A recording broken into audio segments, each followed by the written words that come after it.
Available in paperback and e-readers, Isis, Dark Incubus. The goddess next door gets enthralled in a romantic entanglement with an evil incubus in this all-new Isis series adventure. Get your copy of Isis, Dark Incubus in paperback and e-readers today. I often hear from many black men on social media talking about how bad black women are and how white and non-black women are better than black women. Now, this entire narrative shows me that many of these black males really don't understand how they're being manipulated by white supremacy to make you believe that the black woman is the least attractive and least desirable in the world. Now, in my book, Why 70% of Black Women Are Single, I go in depth on how white supremacy basically looks to demonize the image of black women to make them appear to be the least attractive and least desirable in the world.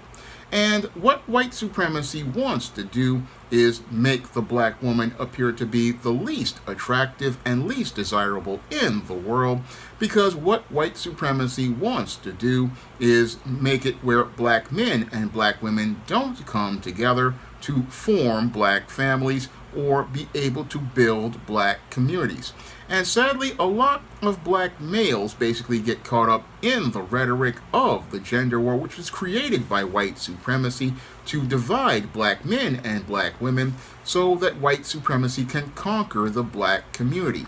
And part of it is promoting this anti-black woman propaganda on platforms like social media, and they promote this anti-black woman propaganda because what they want to do is again turn the black man away from the black woman and making him see her as someone who is unattractive and extremely undesirable as related to her personality and her behavior. But a couple of years ago, I made a video asking the critical question, and that question was, where did the black woman learn all of these behaviors that the black man says are unattractive and undesirable? I asked that critical question because when it comes to your modern black woman, she learned most of her behaviors from the modern white woman, and she learned those behaviors from the modern white woman who was promoting the ideals of feminism. And as she promoted these ideals of feminism, she promoted the idea of a black woman being rude, loud, disrespectful, arrogant, and extremely toxic as social norms. And sadly, because many black women wanted to find acceptance into white society, they wound up taking on these character traits.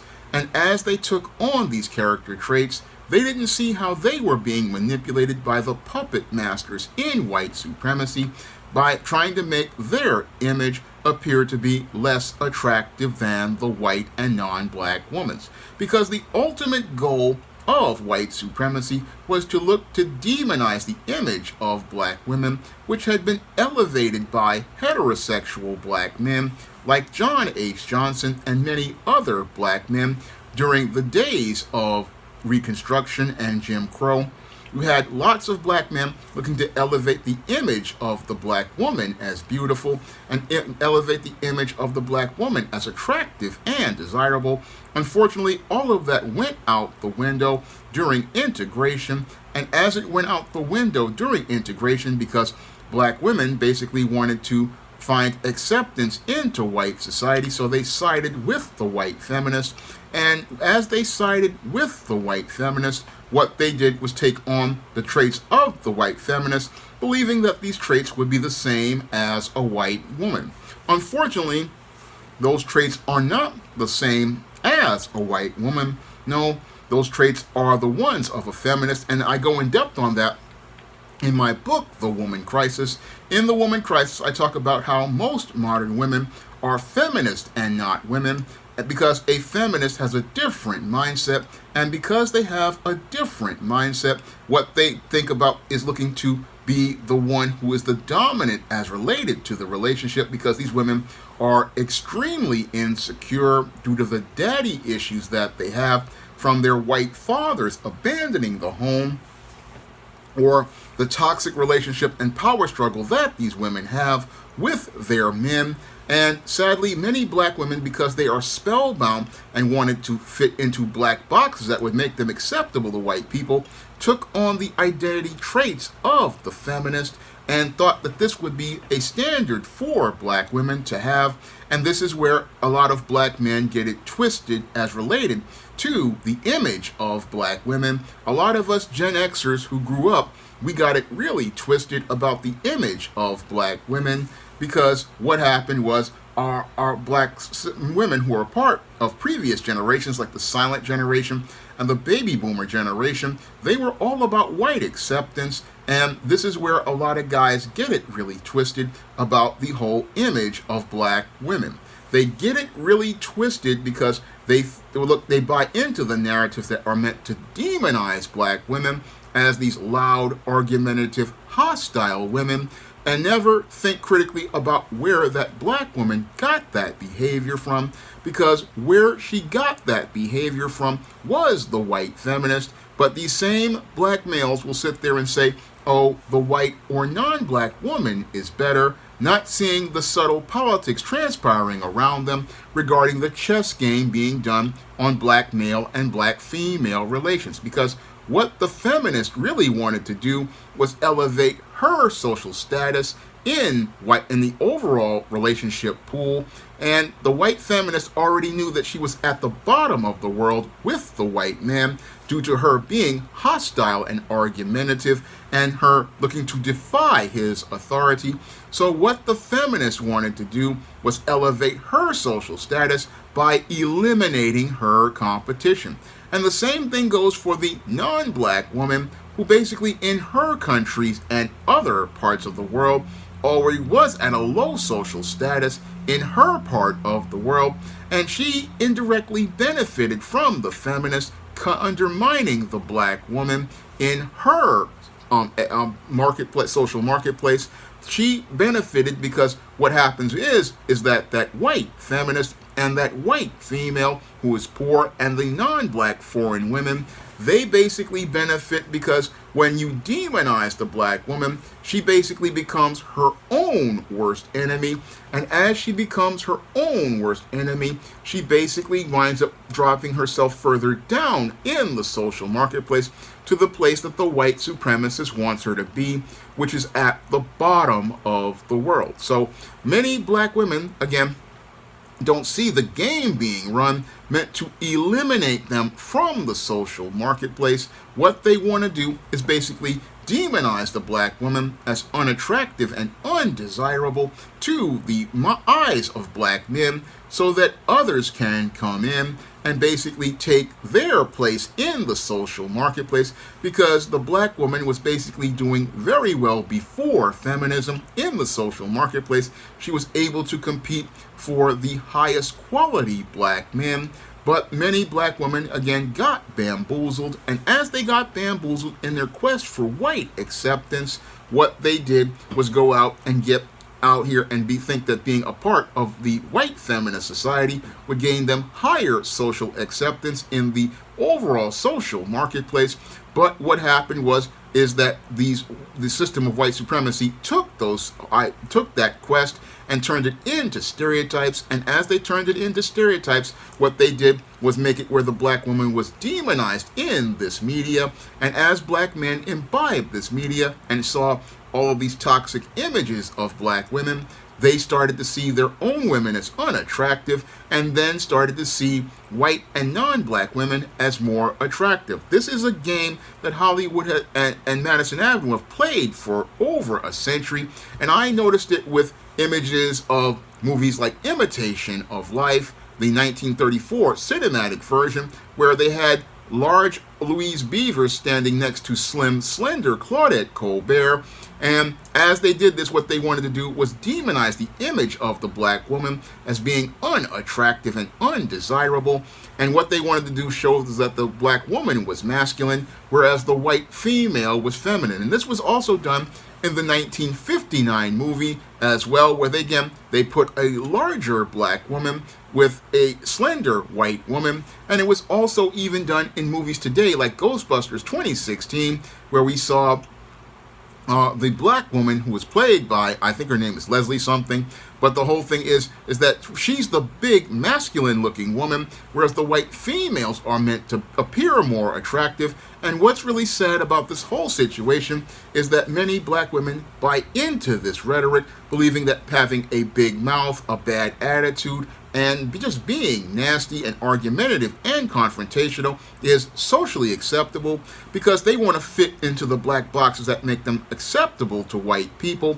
And because they want to seek white validation more than anything, they can't see how the white female white supremacists are basically manipulating them to eliminate them from competing in the social marketplace and demonizing the image of black women in the minds of black men to the point where they can't see the truth regarding how white supremacy is basically taking both sides of the argument as related to relationships and dating. Because when it comes to white supremacy, what they want to do is, again, divide the black man from the black woman. And sadly, as they look to divide the black man from the black woman, what they do is make the black woman into her own worst enemy in the eyes of herself. And again, make her her own worst enemy because as she buys into the images and ideas as related to the ideals of what a black woman is supposed to be like,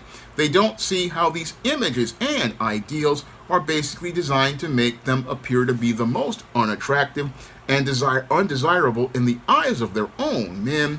And what they want to do is, again, push the idea that this white woman is more attractive and this non-black woman is more attractive, again, eliminating the black woman in the social marketplace from being able to compete effectively, and making it where many black men are sitting there talking about how this other woman is better, not understanding how you're being manipulated by white supremacy to see a false equivalency and a false image of women. Because when it comes to the white and non-black woman in other parts of the world, they basically gain an advantage due to this whole manipulation of the system, because as many black males sit there and imbibe media on social media and mainstream media showing you black men supposedly being more happy with white and non-black women, they can't see that the ultimate goal of white supremacy is to erase black people and erase black people because they don't want to see black families built. And this is also done with the social engineering promoting the idea that black women are naturally supposed to be single mothers and they're not supposed to have a father in the home. This is also something that is done.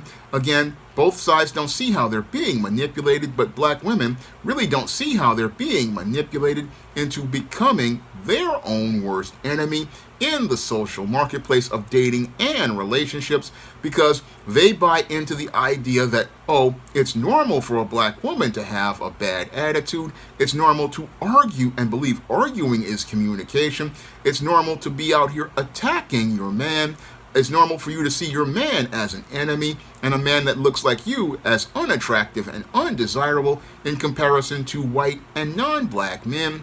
And the whole point of everything is, again, to separate the black woman from the black man. And again, many people don't see how it's many black women trying to be like white women that basically puts them on this road.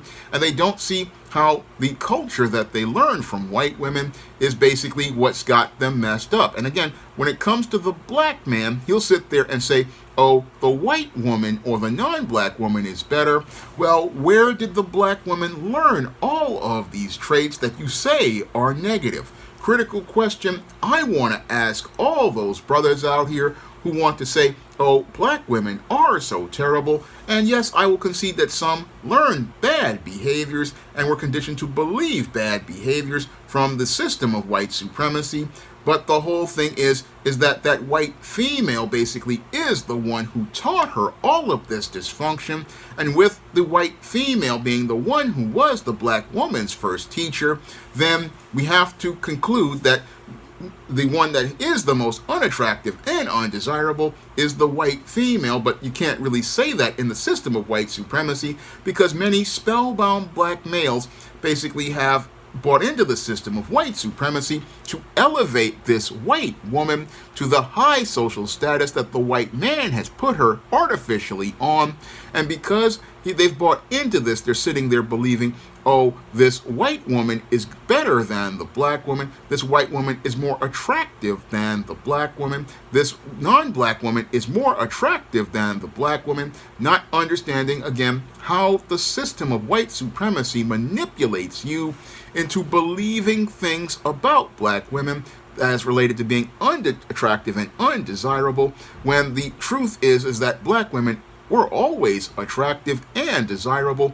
But the problem is that we don't see how we're just basically being put against each other in this war where they're looking to sell guns and butter to both sides in a gender war where they have us fighting each other and have us fighting each other and, again, firing salvos in this gender war.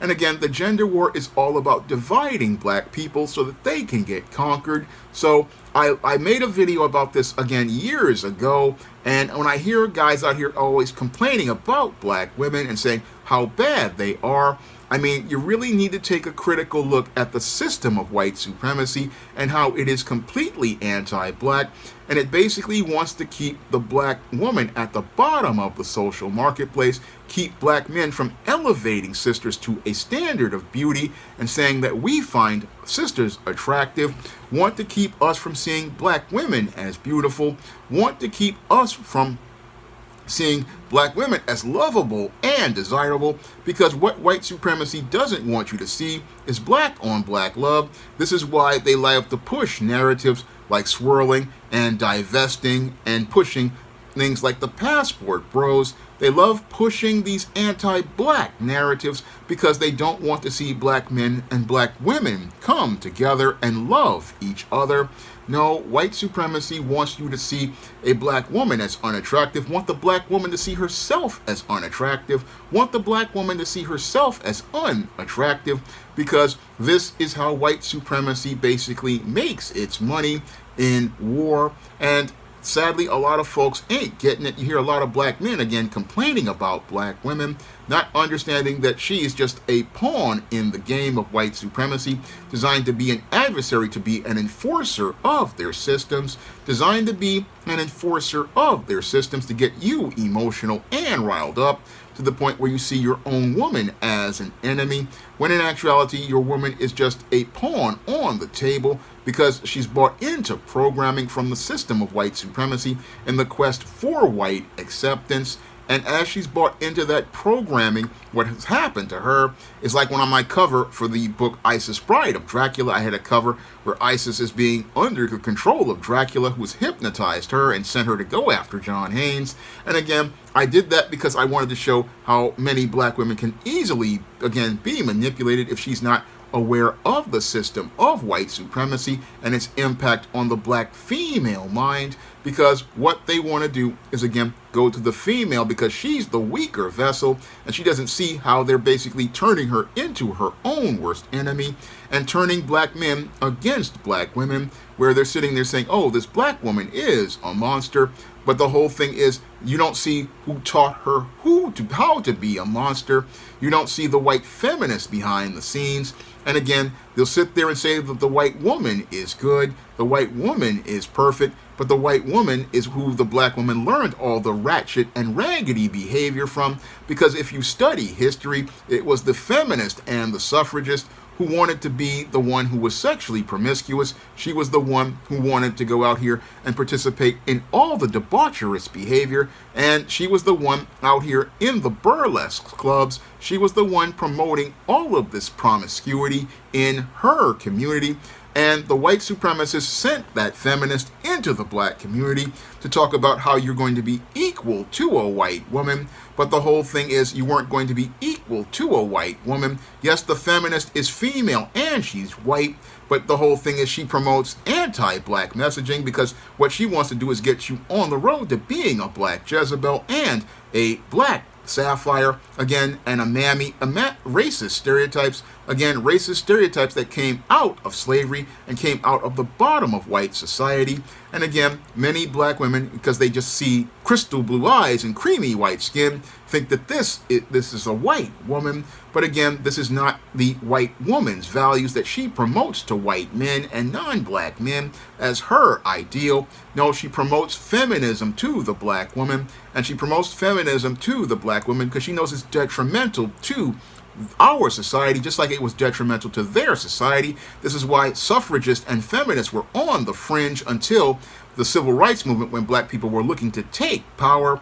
When black people were looking to take power, that's when they brought the feminist movement up front in order to, again, bamboozle black women, to undermine black families, and undermine a black community from coming together to love itself. And again, many guys, they get it twisted and they think, oh, it's the black woman that's a problem. No, the problem is white supremacy. And again, white supremacy is all about standing behind the scenes, playing a chess game where it looks to rig the game to win. And again, sadly, a lot of guys buy into this and think, oh, white and foreign women are better than black women, when in actuality the system of white supremacy is manipulating the odds because it does not want to see black men and black women come together. And that's the thing people don't understand as related to what's going on here. I mean, they don't understand that the black woman, again, is basically, yes, there are a lot of ratchet and raggedy chicks out here,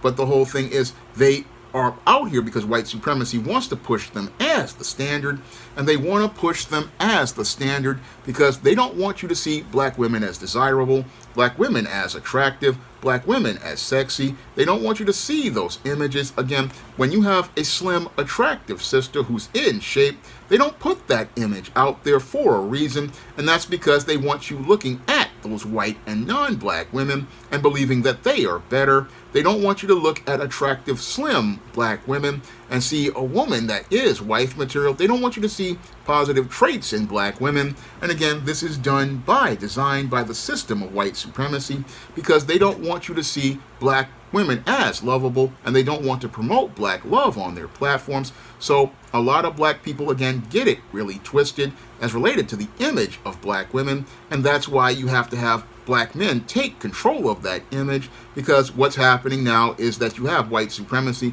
Again, they want to push their image of black women, and again, they push this because they deliberately want you to see this whole false lie that, oh, black women are unattractive because they got bad attitudes and big mouths. And yeah, this is what you learn from the programming in their media. This is what you learn in the programming in their media. And the whole thing is, a lot of black guys, we got to get this programming out our minds. And our sisters, we got to get this programming out our minds, because basically you're following a whole bunch of bad code created by white supremacists. And again, the whole thing is they won't want you to see the black woman as desirable, because what they want to do is be able to, again, eliminate her from the social marketplace. And if she eliminates herself from the social marketplace, these other women can gain advantages with the established black men, and that can take black wealth from black families and turn it into wealth for other families, like in the case of Kobe Bryant, who married the Mexican woman, and now the Mexican woman is taking that black wealth out of the black community and using it to fund the Hispanic community. And the same thing happens to many of these white women who marry NFL players. Their wealth goes outside of their community, and in some cases, if they have children, those children no longer even call themselves black. Again, all about trying to erase the black family and the black image. And again, it starts with the woman, because like the late David Carroll has stated, a race can rise no higher than the moral position of its women, and as the woman goes, so goes the race. And white supremacy knew this as related to the old African proverb, and that's why they went after the black woman, the weaker vessel, because they know if they compromised her moral position with feminism, they could destroy the direction of the race. But the whole race has to understand where this dysfunction started is with the white woman, the white feminist. Again, the black woman learned all of her ratchet behavior from the white feminist because the white feminist didn't trust the white man, does not believe in the white man, looks to undermine the white man, and white supremacy wanted that program in black females' minds, but you have a lot of black men who don't want to look at the white female and see her as the villain. No, they'll sit there and say, oh, this black woman is so bad, but you have to understand where that black woman learned how to socialize in this country. Now, if you want to learn more about how black men and black women have been divided, you can pick up my book, Why 70% of Black Women Are Single, on Amazon.com in paperback and Kindle format. You can also find Why 70% of Black Women Are Single at other online booksellers like Draft Digital, Google Play, Barnes & Noble, Walmart, and Target. And if you want to pick up some of my positive black fiction that shows you black on black love, you can pick up the books of the SJS Direct universe, such as the ISIS series, the Esteem series, the John Haynes series, the books of the Spinsterella trilogy, my black sorority novel, The Thetas, or my black vampire novel, Eternal Night. And in The Thetas, I go in depth on how black women have been demonized in media and society. So all of those books are available in paperback and Kindle format on Amazon.com, and you can find them at other online booksellers like Draft Digital, Google Play, Barnes & Noble, Walmart, and Target. And if you'd like to see me make more videos like this, you can send a donation to the Patreon, the PayPal, or the Cash App by clicking the links in the description box. That's all I have to say for this video. You can comment, rate, and subscribe.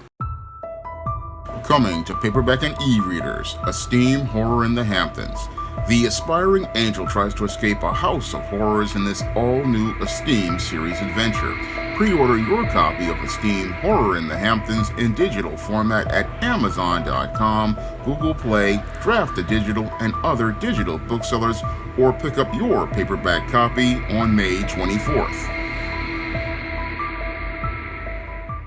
Support Black-owned and Black-operated digital broadcast media. www.niceradionetwork.com. Nice Radio Network, broadcasting 24 hours a day, 7 days a week.